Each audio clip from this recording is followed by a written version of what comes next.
This is powerful. I was born and raised in Iran as a Shiite Muslim. Shiite Muslim. Shiite Muslim. And all my life I heard bad things about Israel and the Jews. And we were told that Islam is the best and the last. Muhammad was the most perfect person ever. Growing up, did you study the Quran and the Hadith? Yes, but mostly culturally. Like we would go and read in Arabic, for example. We didn't understand the meaning. They told us if you read in Arabic, you get more points to go to heaven. So I was trying to be a good Muslim, pray, go to mosque. And we were Shiite, so we used to go beat ourselves with chains on the streets, all to please Allah, hoping and wishing to go to heaven. When I was 16 years old, something happened to me that it changed my life. In fact, before that, I saw so many bad things on the streets. I saw people being executed publicly, hanging from a crane. I saw people being tortured, beaten. And they told us these are infidels, these are the enemies of Allah, these are Zionists or the spies for Israel. So when I was 16 years old, I was arrested and tortured by the regime in Iran. Why? I was going to a wedding and I was in the car of some relatives. They gave me a ride. My family was already there at the wedding and they had some alcohol. And based on Islamic law, you can't even have or possess or make or buy or sell or drink alcohol. And they had some, and my only crime was I was in the car. And there's the Islamic checkpoint. They pulled the car over and they began to smell the alcohol. They asked us to come out. They put us in a bus. And the bus got filled so fast because they arrested so many people for different reasons. And they took us to a confinement, to a jail, and then they took all our clothes off, bare naked. And they started pouring cold water on us and whipping us with this big, thick electric cable. Then they threw us into a room, a small room, and we were choking, no food. And all that because you were sitting in a car? Sitting in the car. That somebody had alcohol in it. Exactly. And I was 16. I didn't drink alcohol. I didn't do anything wrong. And I saw the cruelty of these people. I began to say, what kind of religion is this? What kind of justice is this? And my mother said, no, Islam is good. These people make it look bad. I said, okay. Then I began to do my own research. I began to read the Quran, the Hadith, and I saw, wow, so much evil in the Quran. Muhammad killed people. I saw Muhammad beheaded people, cut people's hand off.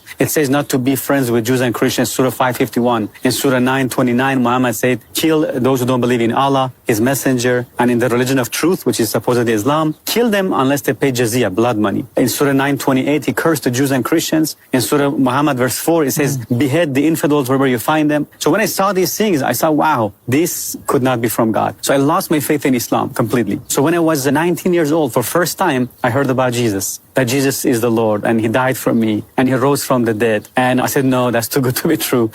How could God have a son? I said, okay, Jesus, if this is true, I ask you to show me. If it's real, be my Lord, be my Savior. And I prayed this prayer, and the moment I say that, a heat went through my hand. I began to shake and tremble. I began to cry, and I felt this love and this peace and this joy I've never experienced before. I felt a burden was lifted off my shoulder. I began to feel love for people, for anybody who had hurt me. I began to forgive them. I began to feel forgiveness and love and joy. It was an instant transformation.